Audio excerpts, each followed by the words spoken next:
मध्य बिंदु प्रमेय लिखिए और सिद्ध कीजिए।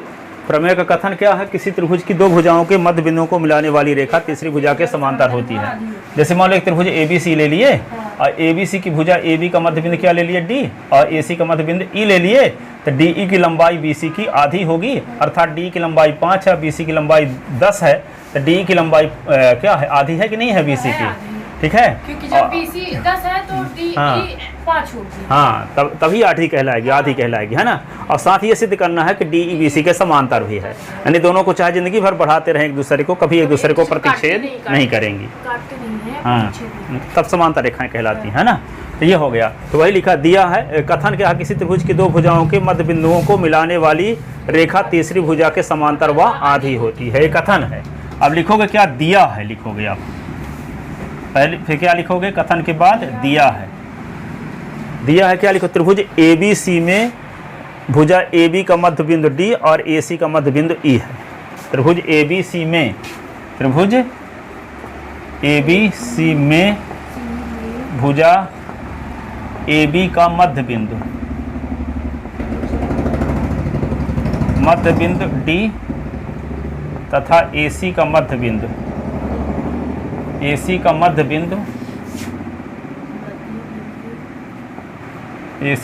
बिंदु E है। त्रिभुज ABC में भुजा AB का मध्य बिंदु D और AC का मध्य बिंदु E है। तो सिद्ध करना है,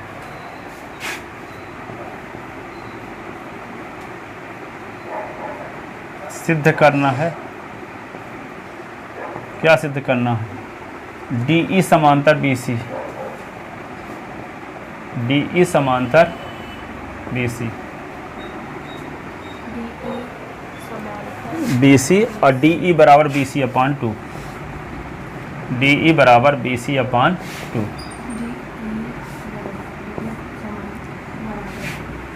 DE BC के समांतर है, ये सिद्ध करना है, और DE की लंबाई BC की आधी है, ये सिद्ध करना है। DE की लंबाई BC की आधी है, ये सिद्ध करना है। ठीक है ना। अब क्या करेंगे? रचना करेंगे।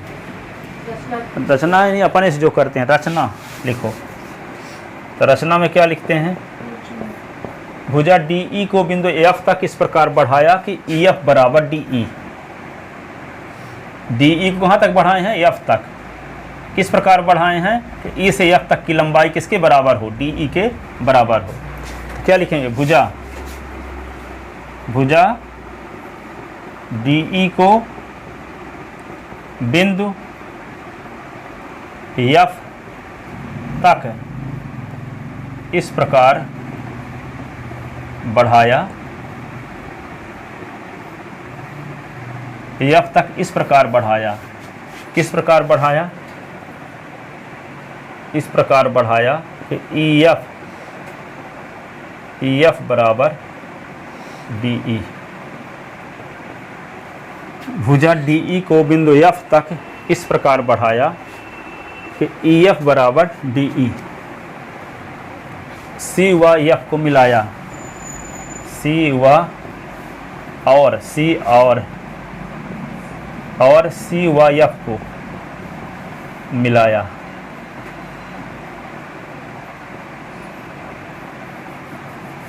ठीक है। भुजा DE को बिंदु F तक इस प्रकार बढ़ाया कि EF बराबर DE, C व F को मिलाया। अब क्या करेंगे? उपपत्ति आती है ना। सबसे पहले क्या लिखे? किसी त्रिभुज की दो भुजाओं के मध्य बिंदु को मिलाने वाली रेखा तीसरी भुजा के समांतर व आधी होती है, कथन हो गया। दिया हमें क्या लिखे? त्रिभुज ABC में भुजा AB का मध्य बिंदु D और AC का मध्य बिंदु E है। तो सिद्ध क्या करना है? DE समांतर BC और DE बराबर BC/2, BC का आधा। ठीक है। रचना में क्या लिखे कि DE को बिंदु F तक किस प्रकार बढ़ाया कि EF की लंबाई DE के बराबर हो, और C और F को मिला दिया। अब क्या देखेंगे? उपपत्ति। तो उपपत्ति में क्या लिखोगे? उपपत्ति में लिखते हैं यहाँ उपपत्ति। उपपत्ति में ये लिखेंगे, क्या लिखेंगे? त्रिभुज, क्या लिखेंगे? त्रिभुज ADE और CFE में, त्रिभुज ADE, त्रिभुज ADE तथा त्रिभुज व त्रिभुज CFE में इन दोनों त्रिभुज को सर्वांगसम सिद्ध करेंगे ना। तो क्या दिखाएंगे? सबसे पहले कि यहाँ पे AE बराबर EC, AE बराबर पहली ये इस त्रिभुज की भुजा AE इस त्रिभुज की भुजा EC के बराबर है। तो AE बराबर EC, रीजन क्या लिखोगे? E AC का मध्य बिंदु है इसलिए, है ना, बिंदु E AC का मध्य बिंदु है, इसका रीजन होगा इसलिए बराबर है। समझ गए ना? जब E AC का मध्य बिंदु है तो A से E तक की दूरी या E से C तक की दूरी बराबर है होगी। हाँ। ठीक है, मान लो चुरहट है, सीधी से रीवा तक की दूरी का मध्य बिंदु है। हाँ। तो सीधे से चुरहट तक की दूरी या चुरहट से रीवा तक की दूरी बराबर होगी, तभी मध्य बिंदु कहलाएगा। तो जब E मध्य बिंदु है तो A से E तक की दूरी या C से E तक की दूरी समान होगी। वही तो लिखा गया AE बराबर EC, क्योंकि दिया है कि बिंदु E AC का मध्य बिंदु है, मध्य बिंदु है, मध्य बिंदु है, E AC का मध्य बिंदु है। तो ये तो दिखा दिया कि ये भुजा इस भुजा के बराबर क्यों है। अब क्या दिखाएंगे? कोण 1 बराबर कोण 2 शीर्षाभिमुख कोण है। क्या लिख देंगे? कोण 1 बराबर कोण 2 क्यों बराबर है? शीर्षाभिमुख कोण है, शीर्षाभिमुख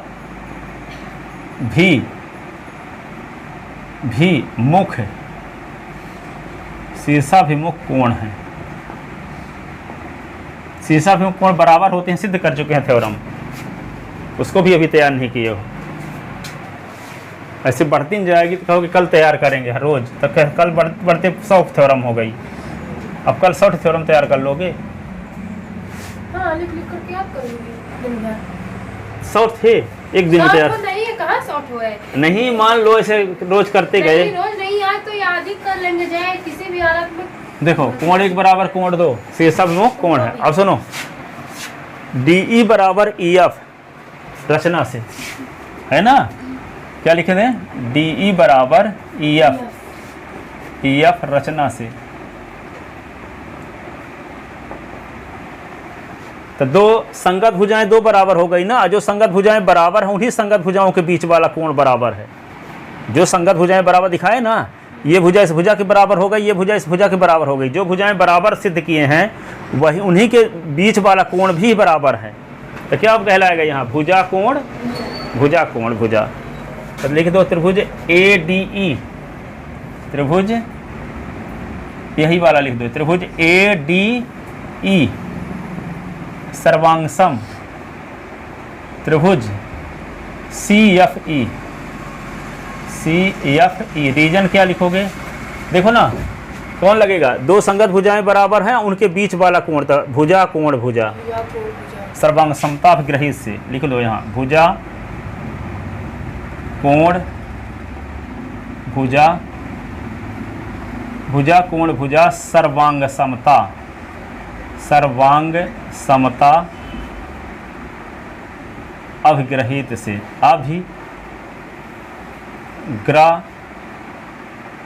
अभिग्रहित से, भुजा कोण भुजा सर्वांग समता अभिग्रहित से, भुजा कोण भुजा सर्वांग समता अभिग्रहित।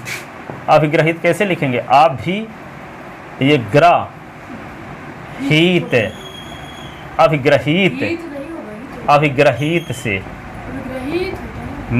अभिग्रहित। वह महत्वपूर्ण ज्यामितीय संरचना जिसको बिना सिद्ध किए सत्य मान लिया जाए उसे अभिग्रहित कहते हैं। अभिग्रहित की परिभाषा भी है, वह महत्वपूर्ण। तो क्या लिखोगे? भुजा कोण भुजा सर्वांग समता अभिग्रहित से दोनों त्रिभुज सर्वांग सम। अब दोनों को सर्वांग सम क्यों सिद्ध किए? तो आप कह दें कि AD की लंबाई CF के बराबर है बाई CPCT, बाई CPCT। तो क्या लिख दो? AD बराबर CF, AD बराबर CF बाई लिख दो CP और CPCT सर्वांगसम त्रिभुजों के संगत भाग हैं। हिंदी में लिख देते हैं, यहाँ लिखोगे सर्वांगसम त्रिभुजों के संगत भाग हैं। यदि अभी इंग्लिश से भी लिख देंगे तो सही नहीं। पता नहीं कि सर जी जानते हैं आपके कि नहीं। सर्वांगसम त्रिभुजों के संगत भाग, सर्वांगसम त्रिभुजों के संगत भाग हैं। याद होंगे सर जी, इसका मतलब ये होता है मेरे समझ आए। सर्वांगसम त्रिभुजों के संगत भाग हैं। सर्वांगसम त्रिभुजों के संगत भाग हैं।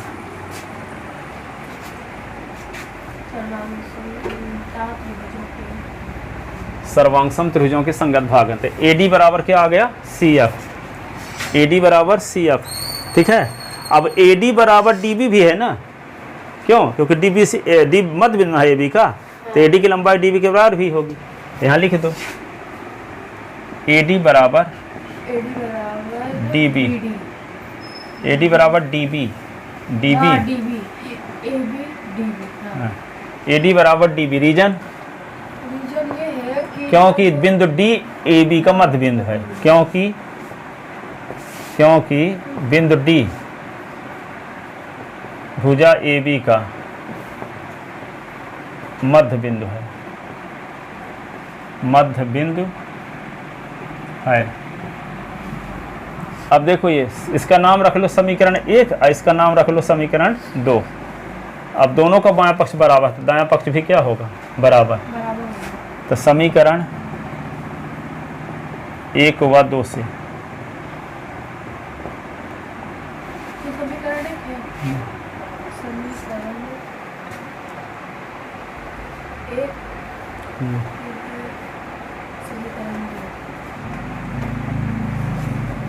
समीकरण 1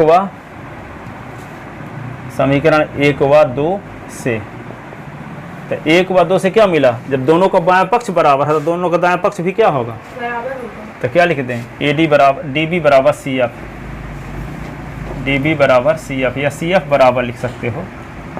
DB बराबर क्या हो गया? CF, DB बराबर CF। तुलना करने से DB बराबर CF। अब देखो, इसका नाम हम कोण 1 रखे हैं, इसका नाम कोण 2। सुन लो अब ग्रहित के पास से हम इसका नाम कोण 3 रख देते हैं, तो इसका नाम कोण 4, और इसका नाम कोण 5 रख देते हैं, तो इसका नाम कोण 6। ठीक है। तो कोण 5 कोण 6 रखने की ज़रूरत नहीं है, इसकी ज़रूरतें नहीं है, तो काहे को रखते हैं? 3 और 4 की ज़रूरत है, क्योंकि ये कोण इस कोण के बराबर हम कहेंगे, किंतु ये एकांतर के कोण हैं और बराबर हैं, इसलिए इसके समांतर है। ठीक है। तो यहाँ पे जो समीकरण 1 के ऊपर यदि स्थान हो तो थोड़ा सा लिख दो, कोण 3 बराबर कोण 4 है स्थान। क्या समीकरण 1 जहाँ लिखे हैं उसके ऊपर है स्थान थोड़ा कि नहीं है? नहीं है किसी के में, तो हम नीचे लिखे देते हैं। किंतु अब इसका नाम रख लो समीकरण नंबर 3, है ना। किंतु कोण 3 बराबर कोण 4 बाई CPCT, फिर से लिखना पड़ेगा। कोण 3 बराबर कोण 4, किंतु कोण 3 व कोण 4 एकांतर के कोण हैं और बराबर हैं, तथा कोण 3 व कोण 4 एकांतर कोण हैं, एकांतर कोण हैं, एकांतर कोण हैं और बराबर हैं, और बराबर हैं, एकांतर कोण हैं और बराबर हैं। इसलिए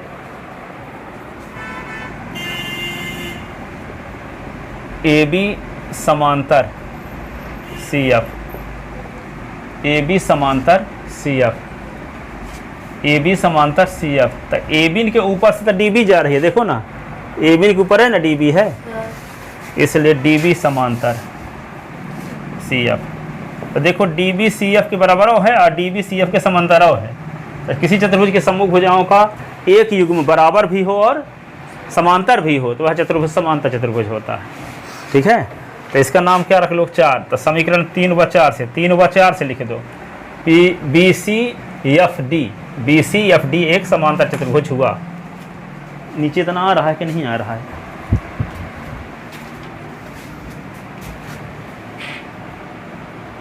ये भी समांतर CF, इसके बाद वाला नीचे वाली लाइन नहीं आ रही है, यहाँ नीचे लिख रहे हैं। इसी को हम क्या लिख सकते हैं, यहाँ लिखे देते हैं डी बी समांतर सी एफ, इसको लिख दिए 4। ठीक है, इसको दिख नहीं रहा वीडियो में तो मिटा दिए। ठीक है, आप क्या करेंगे,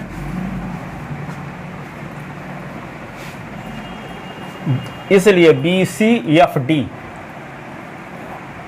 इसलिए चतुर्भुज बी सी एफ डी एक समांतर चतुर्भुज हुआ, समांतर चतुर्भुज हुआ,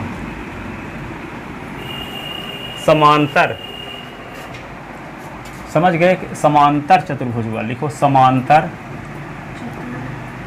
समांतर चतुर्भुज हुआ।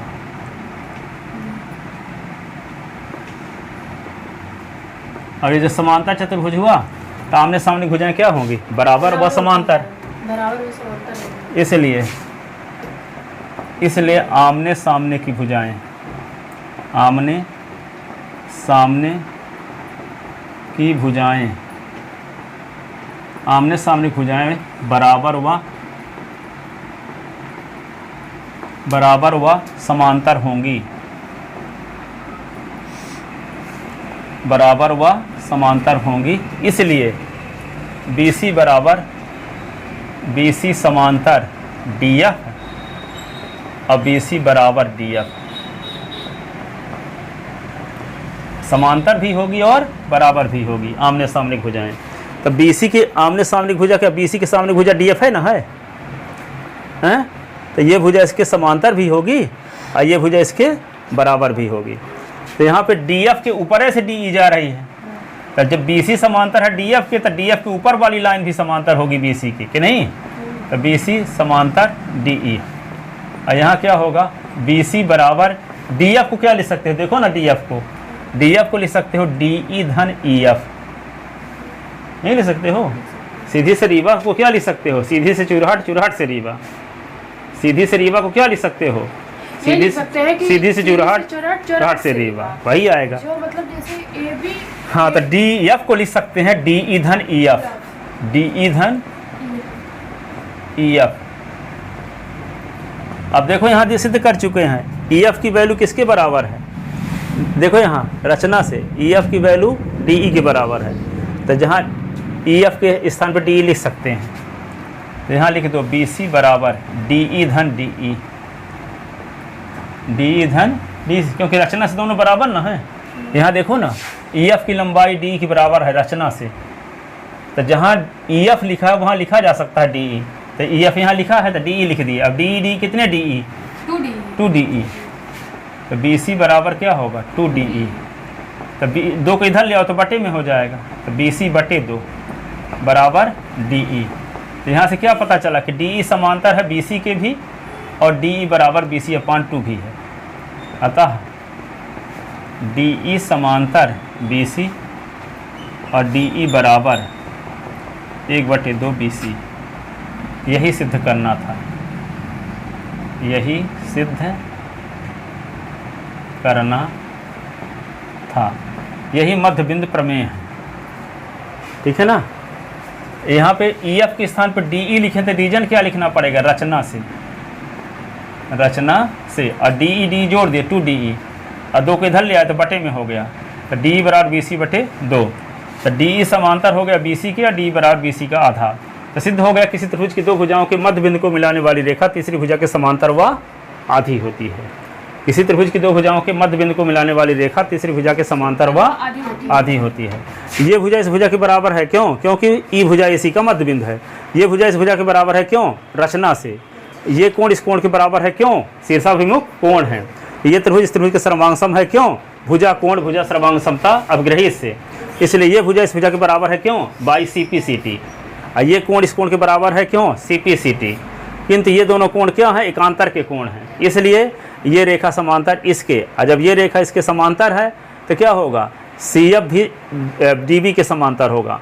तो DF के समांतर भी हो गया, हम सिद्ध कर चुके हैं कि DB की लंबाई CF के बराबर है। तो आमने सामने भुजाओं का एक युग्म बराबर भी हो और समांतर भी हो तो वह चतुर्भुज समांतर चतुर्भुज हो जाता है।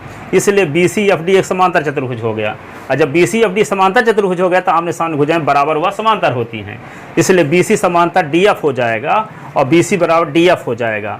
तो जब डी एफ है और डी ई समपाती हैं, तो जब बी सी समांतर है डी एफ के तो बी सी समांतर होगा डी ई के भी, ठीक है। और बी सी बराबर क्या होगा डी एफ, तो डी एफ को लिख सकते हैं डी ई धन ई एफ, आई एफ के स्थान पर डी ई लिख सकते हैं। तो बी सी बराबर क्या हो गया डी प्लस डी, तो डी डी कितने डी ई 2D, तो बी सी बराबर 2 को इधर ले आए तो बटे में हो गया, तो डी ई बराबर बी सी का आधा, तो डी बराबर बी सी का आधा और डी समांतर बी सी। तो सिद्ध हो गया कि त्रिभुज के दो भुजाओं के मध्य बिंदु को मिलाने वाली रेखा तीसरी भुजा के समांतर व आधी होती है। यहाँ तो थोड़ा है जान, ये भुजा इस भुजा के बराबर है क्योंकि ये भुजा इसी का मध्य बिंदु है, ये भुजा इस भुजा के बराबर है रचना से, और ये कोण इस कोण के बराबर है शीर्षाभिमुख कोण से। तो भुजा कोण भुजा सर्वांग समता प्रमेय से दोनों त्रिभुज सर्वांग सम, और जब दोनों सर्वांग सम हो गए तो क्या होगा, ये भुजा इस भुजा के बराबर सी पी सी टी और ये कोण इस कोण के बराबर by C P C T, ठीक है। किंतु ये कोण इस कोण के बराबर हैं, एकांतर के कोण भी हैं और बराबर हैं, और जब एकांतर कोण बराबर हो जाते हैं तो रेखाएं समांतर भी हो जाती हैं, इसलिए सी एफ समांतर हो गया डी बी, और सी एफ डी एफ के बराबर डी बी बराबर बी डी बराबर सी एफ तो सिद्ध ही कर चुके हैं, दिखा ना चुके हैं, बी डी बराबर सी एफ तो सिद्ध ही कर चुके हैं। तो जब दोनों बराबर हो गया, मान लो ये भुजा इस भुजा के बराबर क्योंकि इसका मध्य बिंदु है, तो ये भुजा इस भुजा के बराबर और ये भुजा इस भुजा के बराबर सी पी सी टी से, ये भुजा इस भुजा के बराबर सी पी सी टी से, और ये भुजा इस भुजा के बराबर क्योंकि डी ए बी का मध्य बिंदु है। तो यहाँ पे दो समीकरण मिल गए, ये और ये, तो ये तुलना कर लिए तो दोनों का बायां पक्ष बराबर है तो दायां पक्ष भी क्या होगा बराबर, इसलिए बी डी बी बराबर सी एफ, डी बी बराबर सी एफ आ गया। तो आमने सामने भुजाएं बराबर तो आ गई, पर आप दिखाना है कि आमने सामने भुजाएं समांतर भी हैं, तो समांतर दिखाने के लिए क्या करेंगे, कोण 3 कोण 4 के बराबर सी पी सी टी से, किंतु कोण 3 और कोण 4 एकांतर के कोण भी हैं, क्योंकि दो रेखाओं को ये तिर्यक छेदी रेखा काटती है, तो एकांतर कोण बराबर हो गए तो रेखाएं समांतर होंगी, और रेखाएं जब समांतर हो गई तो आमने सामने भुजाओं किसी चतुर्भुज की आमने सामने भुजाओं का एक युग्म बराबर भी हो और समांतर भी हो तो वह चतुर्भुज समांतर चतुर्भुज हो जाता है। इसलिए बी सी एफ डी एक समांतर चतुर्भुज हुआ तो आमने सामने भुजाएं बराबर व समांतर होंगी, इसलिए बी सी समांतर डी एफ और बी सी बराबर डी एफ है। तो बी सी समांतर डी एफ के संपाती रेखा है डी ई, क्योंकि डी एफ के ऊपर से ही जा रही है ना, तो बी सी समांतर डी और बी सी बराबर डी धन डी ई एफ के स्थान पर डी लिख दिए रचना से, और D D to D E, तो 2 को इधर ले आए तो डी बराबर बी सी अपान 2, तो डी समांतर बी सी भी और डी बराबर बी सी अपान 2 भी। अतः सिद्ध हो गया कि त्रिभुज की दो भुजाओं के मध्य बिंदु को मिलाने वाली रेखा तीसरी भुजा के समांतर व आधी होती है। यदि आप लोग लिखोगे नहीं तो हम बोलते बोलते थक जाएंगे, तब भी आपके समझ में नहीं आएगा। अब आप इसको 4-5 बार देखो, एक बार लिखो, 4-5 बार देखो, एक बार लिखो, 4-5 बार देखो, एक बार लिखो, तो सब तैयार भी हो जाएगा। अब कल यदि आओगे तो कहीं डाउट भी रहता है तो एक बार बताएंगे तो सब समझ में भी आ जाएगा। और यदि आप ऐसे चुपचाप चले आओगे कल रफ ढूंढ के हैं तो मेरी तो मौत हो जाएगी ये थ्योरम पढ़ाते पढ़ाते, और आपसे बनेगा भी कुछ नहीं, आपसे बनेगा भी कुछ नहीं, या हम मर जाएंगे पढ़ाते पढ़ाते, इतनी ज़्यादा थ्योरम है। ठीक है, जाओ। नमस्ते नमस्ते नमस्ते नमस्ते। 10:06 है। हो गया, कोई दिक्कत नहीं होगा।